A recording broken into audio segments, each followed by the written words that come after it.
लेकिन अगर तुम रिश्तों का मान भूल चुकी हो ना रमशा, तो आज से मैं भी आजाद हूं। अगर तुमने मुझे मज़ीद कोई नुकसान पहुंचाया तो मुझे अपने हक के लिए लड़ना भी आता है और अपना हक खाने वालों को उनकी औकात याद दिलाना भी आता है।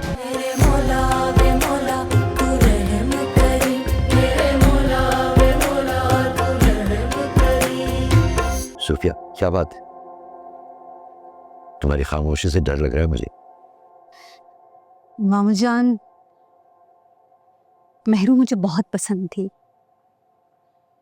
और मैं तो इस ताल्लुक को मजबूत करना चाहती थी। इसीलिए मैंने जुनैद का रिश्ता सज्जल से मांगा था। कि मुझे अंदाजा नहीं था कि सज्जल कहीं और इंटरेस्टेड। ये झूठ है सूफिया, सरासर बहतान है मेरी बच्ची में। सज्जल बहुत नेक लड़की है, वो ऐसे चक्करों में नहीं है। मामू जान, अल्लाह बेहतर जानता है और या फिर सज्जल, लेकिन जुनैद अब इंटरेस्टेड नहीं है। देखो सूफिया, मैं मानता हूं कि हमसे गलती हुई। हमें इस तरह बगैर सोचे समझे इनकार नहीं करना चाहिए था, लेकिन अब तो हम अपनी खुशी से ही रिश्ता कबूल करने को तैयार हैं। आमिर, मैं वहां मौजूद थी। मैंने सब कुछ अपनी आंखों से देखा है कि किस तरह से वो लड़का सज्जल पर अपना हक जता रहा था। झूठ है ये। अरे बकवास कर रहा है वो, सरासर झूठ बोल रहा है वो खबीस। अगर सच्चा होता तो भागता क्यों? अगर वो लड़का झूठा होता तो वो रात के इस पहर घर में आता। डेफिनेटली सज्जल का ही कुछ उसके साथ होगा, तभी तो। ये क्या कह रही है सोफिया? कौन आया था रात? जिस दिन आप अस्पताल में थे ना, उस दिन रमशा घर में अकेली थी। अहमद जबरदस्ती घर में घुसा आया था। रमशा तो बहुत घबरा गई थी। उसने घबराहट में आयशा को फोन किया था, तभी उसकी माँ ने आके धक्के देकर निकाला था अहमद को घर से। ये जुर्रत और आफरीन है तुम पर बाबू। इतनी बड़ी बात छुपाई तुमने मुझसे। जान ले लूंगा मैं उस।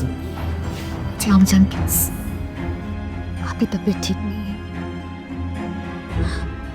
और ऐसी बातों को ज्यादा उछालते नहीं है। मेहरू ने भी तो अपनी पसंद से शादी की थी। अगर आज सज्जल अपनी पसंद से शादी करना चाहती है तो इसमें क्या मजा? सरो सूफिया, खबरदार जो तुमने एक लफ्ज मेहरू के बारे में या संजय के बारे में कहा। अरे तुम क्या रिजेक्ट करोगी मेरी संजल को? मैं खुद तुम जैसे बेकदर लोगों में अपनी बच्ची को न दूं।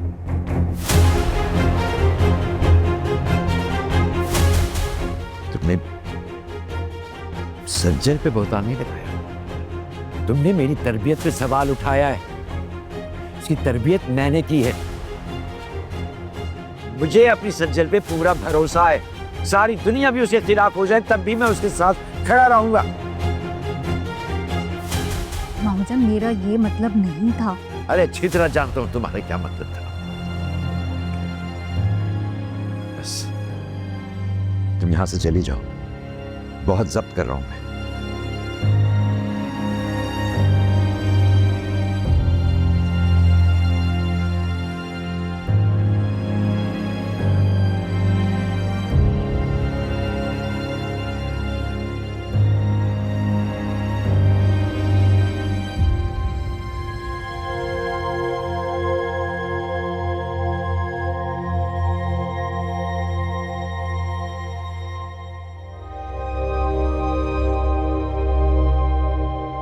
ये लो, आंसू पोंछो। तुम्हें रोता देख के ना अच्छा नहीं लगता मुझे। ये झूठी हमदर्दी अपने पास रखो। ऐसे मुझे आइडिया नहीं था कि तुम जुनैद से इतनी मोहब्बत करती हो, लेकिन अब क्या करें। सोफिया आंटी के इनकार को इकरार में तो नहीं बदल सकते। बहुत सुकून मिलता है ना तुम्हें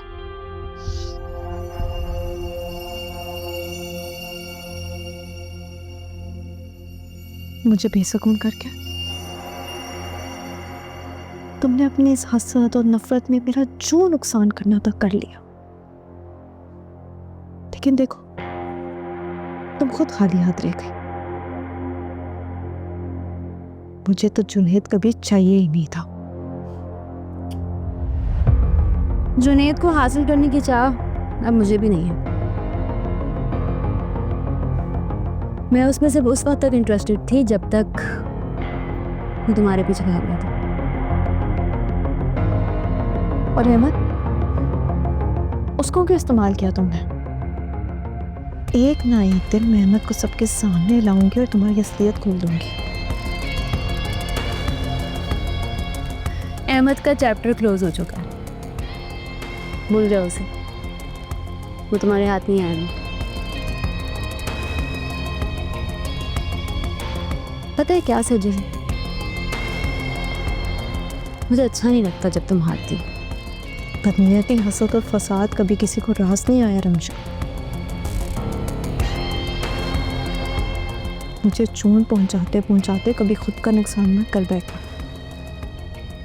अब तक तो मैं सिर्फ तुम्हारा लिहाज कर रही थी,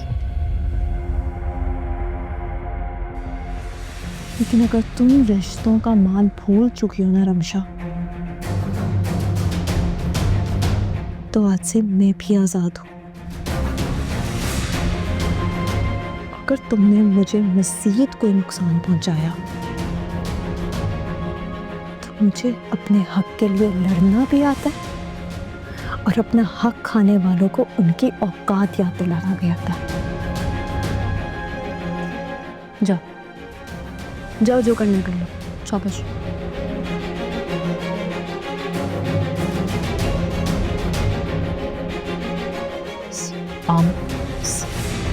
दादाजी, आप यहाँ फूफू की कब्र पे? ऐसी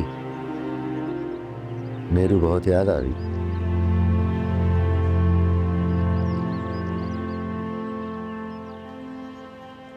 क्या हुआ दादाजी? सब खैरियत तो? आप मुझे बताएं।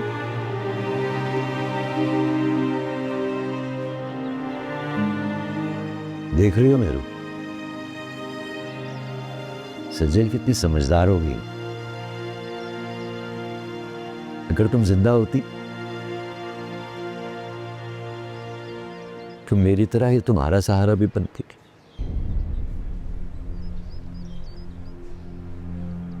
तुम्हारे लिए दुनिया की बेइंसाफियों से भी लड़ती। तुम्हारे दुख तो मैं दावा बनता। जी, आप क्या कह रहे हैं? क्या जुल्म हुआ था पप्पू के साथ?